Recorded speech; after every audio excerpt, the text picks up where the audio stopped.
Espero que você tenha viajado no tempo, porque agora nós vamos começar a nossa aula sobre o século XVIII e o tema da nossa aula de hoje é Iluminismo.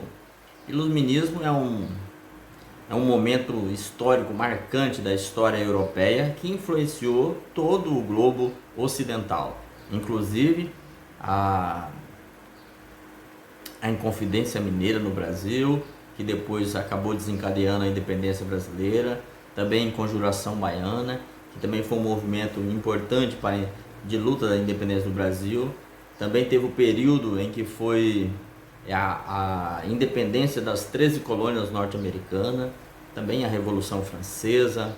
O Iluminismo ele abriu os olhos, trouxe a ideia de racionalidade, e foi um movimento intelectual que ocorreu na Inglaterra, na Holanda, mas principalmente na França, em que movimentou todo o processo histórico, cultural, social, econômico, político de uma sociedade. E é sobre esse tema maravilhoso, que é o chamado o período das luzes, né, do conhecimento da razão, que nós vamos falar um pouquinho sobre ele hoje. Então o Iluminismo tem como um conceito, o Iluminismo foi um movimento filosófico, intelectual e cultural que se desenvolveu na Inglaterra, na Holanda e principalmente na França e se espalhou por vários países por parte do planeta entre o século 17, 18 e 19, mas teve seu apogeu no século 18. Qual era o contexto histórico para o nascimento, para aflorar o Iluminismo? Então, na Europa, claro, reinava o antigo regime, modelo político em que o rei tinha poderes absolutos e a sociedade era influenciada pelo pensamento cristão nas igrejas, nas escolas, nas universidades. Então havia uma união entre o Estado e a igreja, e um dos principais princípios do Iluminismo era justamente o movimento laico, né? Em que havia uma separação entre o poder religioso e o poder político. O Estado não tinha uma religião oficial, ele era um Estado liberal que tinha como princípio as liberdades políticas, a liberdade econômica, a liberdade religiosa e a igualdade jurídica entre as pessoas. Essas eram as principais bandeiras defendidas pelos iluministas e pelos burgueses. A liberdade de expressão, de pensamento, que você poderia pensar, poderia expressar aquilo que você pensava. E os filósofos iluministas ainda julgavam que a luz do conhecimento, junto com o início do movimento da Revolução Industrial na Inglaterra, que já tinha uma monarquia constitucional em que o rei e a rainha não tinham mais poderes absolutos na Inglaterra, abriram espaço para profundas mudanças políticas determinadas pela Revolução Francesa e depois com a sua consolidação do capitalismo. Então vocês perceberam que tem muitas informações importantes: Iluminismo, Revolução Industrial, Revolução Francesa, capitalismo, mudança de paradigma da união igreja-estado, agora um estado laico. Então tudo isso estava fervendo na Europa no período do século XVIII. O pensamento iluminista que influenciou, eu já tinha até antecipado, mas a independência dos Estados Unidos, as 13 colônias norte-americanas, a própria Revolução Francesa, a Inconfidência Mineira no Brasil e a Conjuração Baiana. Os iluministas também acreditavam no progresso, na ideia de avanço tecnológico, um progresso com o intuito de transformação social e melhora das relações humanas, a contrapor a ideia do retrocesso, né, da autoridade, da tradição, da revelação, em que o rei tinha poderes para impor imposto, para fazer lei, para criar e construir obras. Então o poder executivo, legislativo e judiciário que nós conhecemos hoje, que nasceu no Iluminismo, ele estava na mão de uma única pessoa. Então os filósofos iluministas acreditavam que ninguém poderia ter poderes absolutos, porque senão ele ia acabar utilizando o seu poder para benefício dele ou de um grupo social dele, e que o poder tinha que ser dividido para ter o peso e contrapeso. Nós vamos falar um pouquinho mais sobre esse assunto também. O progresso ainda entende-se a ideia de modernidade, de transformação, geração de emprego, revolução industrial. O iluminismo é um movimento tipicamente racionalista, acredita na razão, no pensamento, na ciência, tá bom? as inovações tecnológicas, no pensamento também do ser humano, e tem como uma ideologia burguesa, que a ideologia é um conjunto de ideias políticas, sociais, culturais, religiosas, que trata de convicções de de um grupo ou de um estado. Um exemplo, por exemplo, pode ser o capitalismo, é uma ideologia econômica, um sistema econômico. O comunismo também é um sistema econômico. Ser conservador, como é o presidente Bolsonaro, ou ser liberal, como é o presidente Lula, na parte social dos costumes, tá? Então, ser conservador com a família, com Deus, né? com a moral, com os bons princípios. E já o liberalismo da esquerda tem como pensamento de que toda pessoa tem liberdade para escolher o que ele quiser, né? E ao contrário, engraçado, né? Porque no campo dos costumes, o capitalista ele é conservador, mas no campo econômico ele é liberal. Ele quer que o Estado não intervenha na economia, que a mão invisível do Estado esteja presente, mas que ela não faça intervenções radicais, que a lei do mercado, da oferta e da procura possa reger o valor do preço, o valor de mercado dos produtos. E já no campo da economia, os comunistas são mais conservadores, gostam de estatizar, gostam de manter o Estado maior. Pois bem, para os iluministas, a razão, o pensamento era indispensável ao estudo de fenômenos naturais e sociais. Então, a racionalidade, a ideia de iluminismo, de iluminar, de ter ideia, de criar alguma coisa, de você ser independente intelectualmente para decidir o seu próprio caminho, essa é a ideia dos iluministas. Os iluministas no campo religioso eles eram deístas, que significa que Deus está em todos os lugares, em todos os fenômenos, está na natureza e também está no ser humano, tá bom?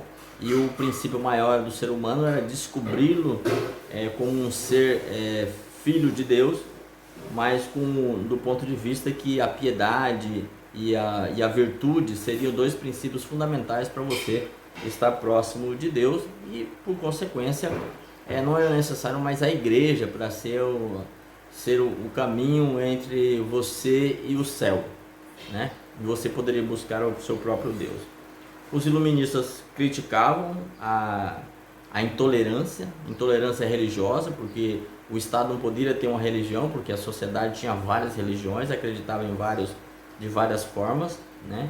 Também ele criticava a ambição política da igreja. Ele acredita que a igreja tem que ter o seu poder, mas a política tem que ser a religião tem que estar à parte. E também a inutilidade das ordens monásticas, que são os conventos, os mosteiros que são ligados à igreja. Outra coisa importante dos iluministas, eles afirmavam que as leis naturais regulavam as relações humanas e os fenômenos naturais. A quem conhece essas leis iriam ao encontro do progresso e consideravam toda a humanidade era boa e iguais, e que a desigualdade era provocada pela sociedade. Então, no princípio, na sua natureza, o ser humano era bom. Claro que nós temos outros autores que discordam desse pensamento, mas esse era o pensamento iluminista, né? De que o ser humano era bom, o que corrompe é a sociedade, é o meio que corrompe as pessoas e que criam as desigualdades. Mas na sua natureza o ser humano é bom. O ápice fundamental da sociedade seria a busca pela felicidade. Então o iluminista tinha isso. É o progresso, é a razão, é a ciência, é o conhecimento, é a emancipação, é a felicidade, a busca pela felicidade. E que o governo, o Estado, né, ele deveria garantir a liberdade às pessoas, o direito à propriedade, a igualdade perante a lei e a justiça, né?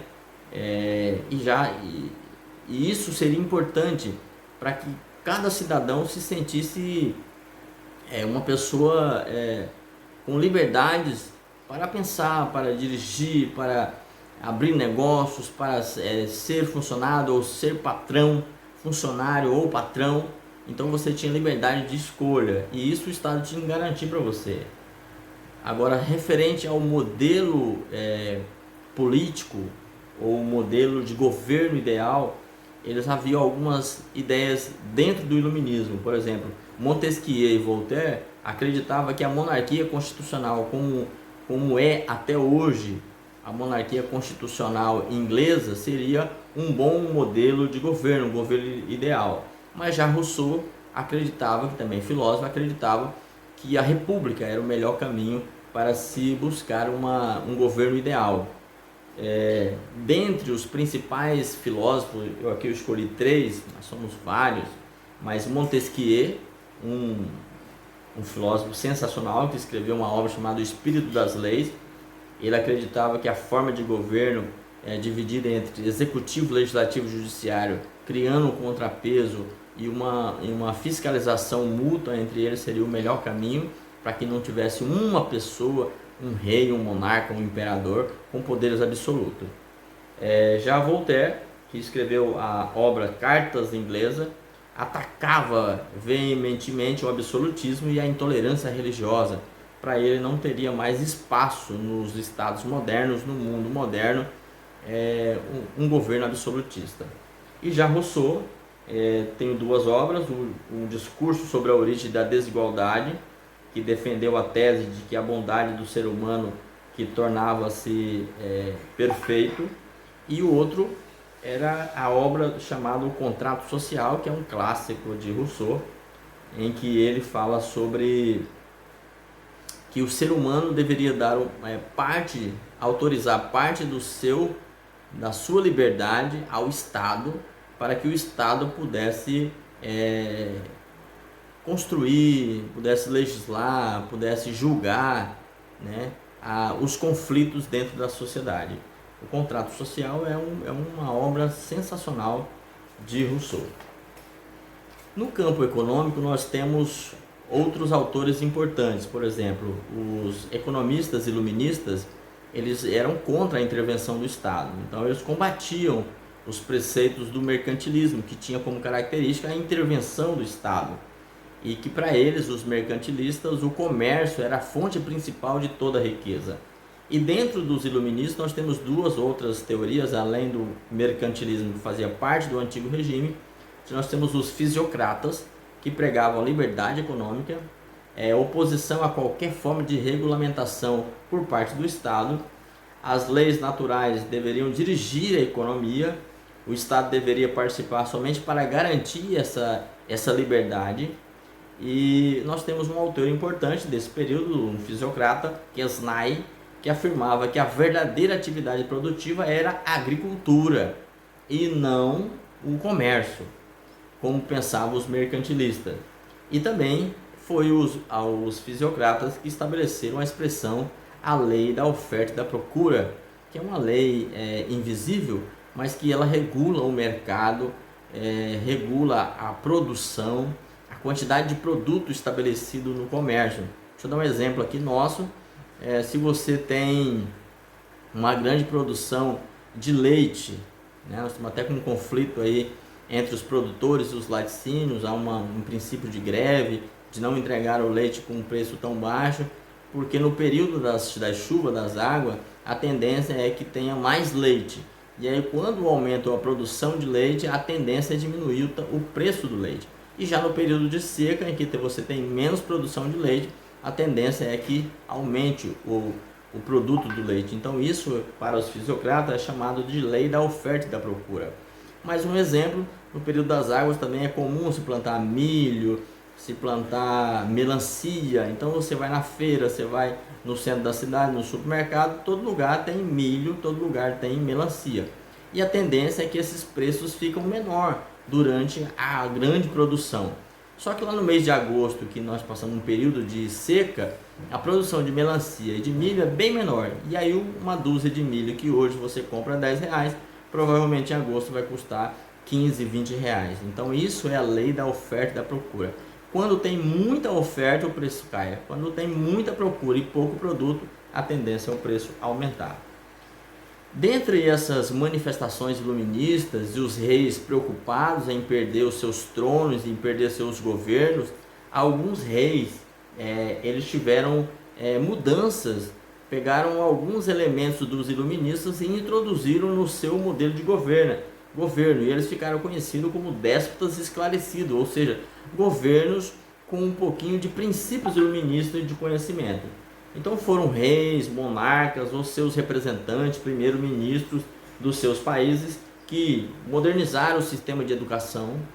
Eles instituíram a tolerância religiosa, então dividiram o Estado entre o Estado que era um Estado cristão para um Estado laico, acabaram com o fim da tortura aos presos, transformação do Estado cristão em Estado laico, a divisão total, investimento na manufatura e na indústria.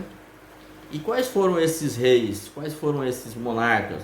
Nós temos o rei Francisco II da Prússia, na Europa, a rainha Catarina II na Rússia, também Europa, o rei Dom João, e através do seu Marquês de Pombal, em Portugal. As ações portuguesas chegaram até no Brasil, porque o Brasil tinha aqui os padres jesuítas que eram responsáveis pela educação, pelo catequismo aos índios. Eles foram expulsos do Brasil porque a política de expansão de ensino ela foi instituída pelo Estado e não mais pela Igreja através do governo português. Muito bem, espero que vocês tenham conhecido um pouquinho mais sobre esse tema maravilhoso do século XVIII na Europa, o Iluminismo. Espero que você tenha gostado, que esse vídeo possa te ajudar a compreender melhor o nosso conteúdo da aula de hoje. Um abraço e fiquem todos com Deus.